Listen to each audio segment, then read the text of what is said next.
ሰላም ተማሪዎች እንዴት ናችሁ? ዛሬ የአምስተኛ ክፍል የሂሳብ ትምህርትን በተከታታይ ቪዲዮዎች መማር እንጀምራለን።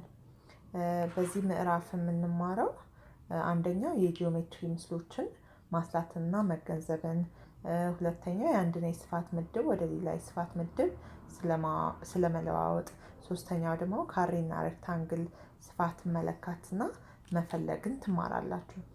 የአንድ የጂኦሜትሪ ምስል ስፋት የሚባለው የጂኦሜትሪ ምስሉ ሙሉ በሙሉ ለመሸፈን የሚያስፈልጉ አሃድ ወይም ካሬዎች ብዛት ማለት ነው።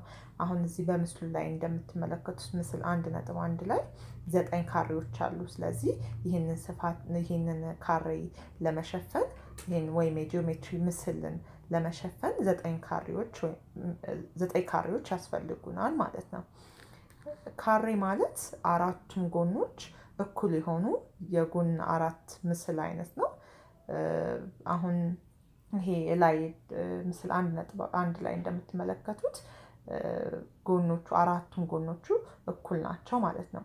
ይሄ ከሬክታንግል ይለያል። ሬክታንግል ማለት ደግሞ ሁለት ተቃራኒ ጎኖቹ እኩል የሆኑ የጎን አራት ምስል ነው ማለት ነው። ስለዚህ ካሬ ማለት አራቱም ጎኖቹ እኩል ሲሆኑ ነው።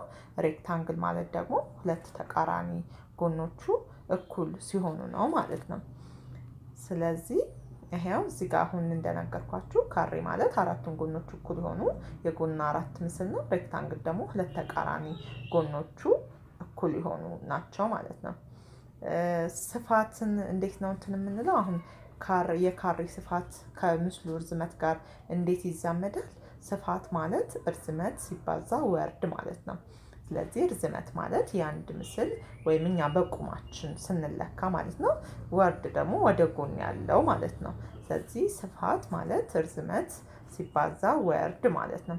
ስለዚህ አሁን ለምሳሌ ካሬ ላይ የአንዱን የእርዝመታችንን ወይም ወርዱን ካገኘን ሁሉንም ጎኖቹን ማወቅ እንችላለን። ቢካዝ ምን ብለናል ቅድም? አራቱም ጎኖቹ እኩል ናቸው ካሬ ላይ ብለናል። የሬክታንግል ደግሞ ምንድን ነው? ሬክታንግል እንደዛው ስፋቱን ለማወቅ እርዝመት ሲባዛ ወርድ ነው። ግን አሁን ከካሬ የሚለየው ሬክታንግል ላይ እርዝመትና ወርዱ እኩል አይሆንም ማለት ነው። ስለዚህ እርዝመቱም ወርዱም ሊሰጠን ይገባል ማለት ነው ስፋቱን ለማግኘት። አሁን እዚህ ጋር የሬክታንግል ስፋት ጋር ምስል 1.4 ላይ እንደምናየው ምስል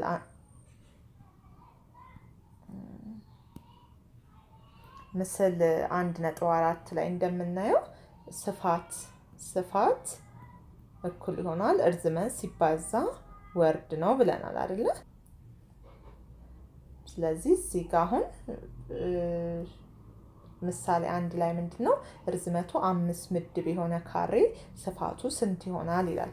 ስለዚህ እርዝመቱ 5 ምድብ ማለት አንዱ ጎኑ ተሰጥቶናል ማለት ነው። ካሬ ደግሞ ቅድም አሁንም እደግመዋለሁ ምንድነው አራቱም ጎኖቹ እኩል ናቸው ብለናል። ስለዚህ የካሬውን ስፋት ለማወቅ እርዝመት ሲባዛ ወርድ እናደርግና እንደቀድሙ እርዝመቱ 5 ተሰጥቶናል፣ ወርዱም 5 ነው። ስለዚህ 5 ሲባዛ 5 25 ይሆናል ማለት ነው። ስለዚህ 25 ካሬዎች ይሄንን ጂኦሜትሪ ምስሉን ይሸፍኑታል ማለት ነው። ሁለተኛው ምሳሌ ደግሞ ምንድነው የሚለው? እርዝመቱ 6 ምድብና ወርዱ 4 ምድብ የሆነ ሬክታንግል ስፋቱን ፈልጉ ነው የሚለው። እርዝመቱ 6 ምድብ እና ወርዱ 4 ምድብ። ስለዚህ እርዝመቱ አሁን እዚህ ጋር ታች እንትን ብሎልናል። ስፋት ማለት እኩል ይሆናል እርዝመት ሲባዛ ወርድ ነው ብለናል። ስለዚህ አሁን እዚህ ጋር እርዝመቱ ተሰጥቶናል 6 ነው። ሲባዛ ወርዱ ስንት ነው? 4 ተሰጥቶናል። ስለዚህ ይሄ ስንት ማለት ነው? 24 ማለት ነው። ስለዚህ 24 ትናንሽ ምድቦች ይሄንን ሬክታንግሉን ይሸፍኑልናል ማለት ነው። ስለዚህ አሁን ወደ መልመጃ ሀ እንገባለን ማለት ነው። መልመጃ 1 ሀ ምንድነው? አንደኛው ካሬ ምድቦችን በመጠቀም የሚከተሉትን ልኬታቸው የተሰጡትን ሬክታንግል ስፋቱን ፈልጉ ይለናል። ስለዚህ አሁን እነዚህ ሬክታንግል ናቸው። በምን አወቅን ሬክታንግል እንደሆነ? አንደኛ ላይ ተነግሮናል፣ ግን እሱም ባይነገረንም ወርዱና ርዝመቱ እኩል አይደለም ማለት ነው። ስለዚህ ወርዱ 7 ምድብ ነው። ወርዱ 7 ምድብ ነው። ስለዚህ ስፋት ማለት ምንድን ነው? እርዝመት ሲባዛ ወርድ ነው። ስለዚህ አሁን እዚህ ጋር ስንት ነው? እርዝመቱ 10 ምድብ ተሰጥቶናል። ሀን ነው እየሰራን ያለ ነው። 10 ምድብ ተሰጥቶናል። ወርዱ 7 ይሆናል ማለት ነው። ስለዚህ ሁለቱን ስናባዛ ምንድን ነው? 70 ይሆናል ማለት ነው። ስለዚህ ይሄ የሀ እርዝመትና ወርድ ስናባዛ ስፋቱን እናገኛለን። 10 እርዝመት ተሰጥቶናል፣ 7 ወርድ ተሰጥቶናል። ስለዚህ ስፋቱ 70 ነው ማለት ነው። ስለዚህ በዚህ መሰረት ሌሎችን መስራት እንችላለን። ለምሳሌ ለን አሁን ስንሰራ ወርዱ 5 ነው፣ እርዝመቱ 8 ነው። ስለዚህ ስፋቱ ቅድም እንደሰራሁት ምንድነው የምናደርገው? ስፋቱ እርዝመቱ 5 ነው ሲባዛ ወርዱ 8 ነው። 5 ሲባዛ በ8 40 ማለት ነው። አድርገን መስራት እንችላለን ማለት ነው። ሁለተኛው ጥያቄ ምንድን ነው? ካሬ ምድቦችን በመጠቀም የጎን ርዝመታቸው የሚከተሉት ለሆኑ ካሬዎች ስፋት ፈልጉ ይላል። ስለዚህ አሁን ይሄ ምንድነው? ካሬ ነው የተሰጠን 10 ምድብ። ስለዚህ አንዱ ቅድም ብያችኋለሁ፣ አንዱ ጎኑ ከተሰጠን ብቻ በቂ ነው። ወይ ወርዱ ወይ ርዝመቱ ከተሰጠን ካሬ አራቱን ጎኖች እኩል ስለሆነ መስራት እንችላለን ማለት ነው። ስለዚህ ሀ ምንድነው ያለን? 10 ምድብ ነው። ስለዚህ ካሬ ምንድነው? ይሄኛውም ጎኑ እኩል ነው። ስለዚህ ሁሉም ስንት ነው? 10 ማለት ነው። ስለዚህ የዚህን ካሬዎች ስፋት ስንፈልግ ስፋት ምንድን ነው ብለናል? ወርድ ሲባዛ ርዝመት ወይም ርዝመት ሲባዛ ወርድ ማለት ነው። 10 ሲባዛ በ10 ሁለቱም እኩል ስለሆነ ይሄኛው ስንት ይሆናል?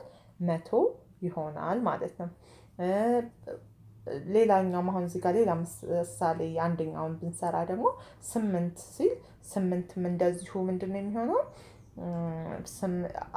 ይሄኛው በ10 ፈንታ ሁሉንም 8 እናደርገዋለን ማለት ነው። ስለዚህ ቆይ ከእንደገና ላሳያችሁ። ስለዚህ አሁን ይሄኛው ደሴም ነው ቅድም እንደሰራሁት። ይሄኛውም 8 ይሄኛውም 8 ይሄኛውም 8 ይሄኛውም 8 ይሆናል። አንዱ ብቻ ነው የተሰጠን ይሄኛው ማለት ነው። ሁሉም እኩል ስለሆኑ ማለት ነው። ስለዚህ ስፋት እኩል ይሆናል እርዝመት ሲባዛ በወርድ 8 ሲባዛ በ8 64 ይሆናል ማለት ነው።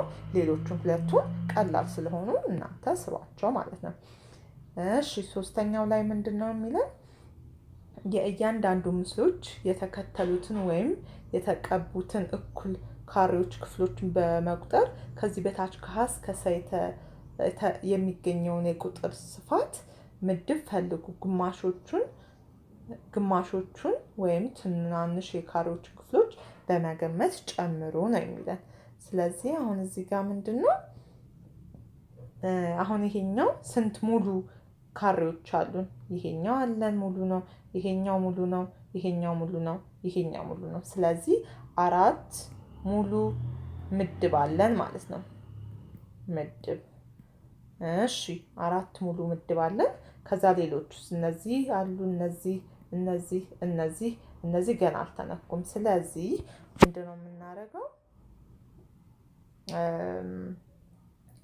ምንድነው የምናደርገው?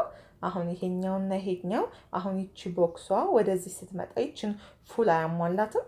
ስለዚህ ይሄንን እንደ ስለዚህ 1 ከግማሽ ሲደመር 1 ከግማሽ ብለን 1 ሙሉ እናደርጋለን።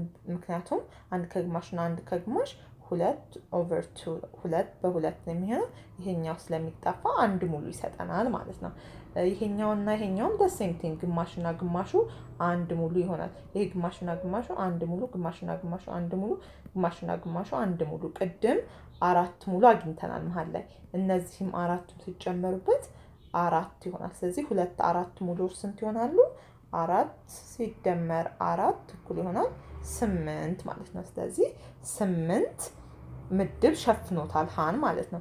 ስለዚህ ሌላውንም በተመሳሳይ እንደዛ አድርገን እንሰራለን። አሁን የለን ስንመለከት የለ ሙሉ እንትኑ ስንት እናገኛለን?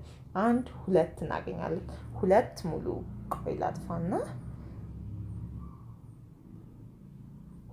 ስለዚህ ለላይ 1 2 ስለዚህ 2 ሙሉ እናገኛለን። ከዛ እነዚህን በቅድም በሀ ላይ እንደሰራናቸው ይሄኛው ሁለቱ አንድ ላይ 1 ይሆንልናል። ስለዚህ ከእንደገና 1 ሙሉ አለን። ይሄኛውና ይሄኛው ደግሞ ከእንደገና አንድ ይሆንልናል። ሌላ አንድ ሙሉ አናገኝም። ስለዚህ ስንት ነው አጠቃላይ? 4 ሙሉ ማለት ነው። ስለዚህ 4 ምድብ ለን ይሸፍነዋል ማለት ነው በዚህ መሰረት። ስለዚህ ሌሎቹንም እንስራቸው ማለት ነው። እሺ ሌላኛው 4ኛው ጥያቄ ምንድን ነው የሚለው? የጎን ርዝመታቸው በአሃድ ካሬ ምድብ ለተሰጡት ምስሎች ስፋት ፈልጉ ይላል። ስለዚህ ይሄኛውም ቀላል ነው፣ እስካሁን የሰራነው ነው። ስፋት ማለት ምንድን ነው ብያችኋለሁ? ስፋት ማለት ወርድ ሲባዛ እርዝመት ማለት ነው። ስለዚህ እዚህ ጋር 9 እዚህ ጋር 9 ተሰጥቶናል። ይሄኛው ስለዚህ ምንን ያመለክታል? ይሄ ካሬ እንደሆነ ይነግረናል ማለት ነው። ስለዚህ 9 ሲባዛ በ9 ስንት ይሆናል? 81 ማለት ነው። ስለዚህ 81 ቦክሶች ናቸው ይሄንን ጂኦሜትሪ የሚሸፍኑት ማለት ነው። እሺ ለላይ ስንገባ ደግሞ ለም በተመሳሳይ ምንድነው ስፋትን ነው የምንፈልገው። ግን ይሄኛው ምንድነው? ይሄኛው ሬክታንግል ነው። ምክንያቱም እነዚህ ሁለቱ እኩል ስላልሆኑ ርዝመትና ወርዳቸው። ስለዚህ ስፋት ማለት ርዝመት ሲባዛ በወርድ ነው። ስለዚህ ርዝመቱ 5 ሲባዛ በ3 15 ይሆናል ማለት ነው። የዚህ ጂኦሜትሪ ምስል 15 ትናንሽ ቦክሶች ወይም ትናንሽ ካሬዎች ይሸፍኑታል ማለት ነው።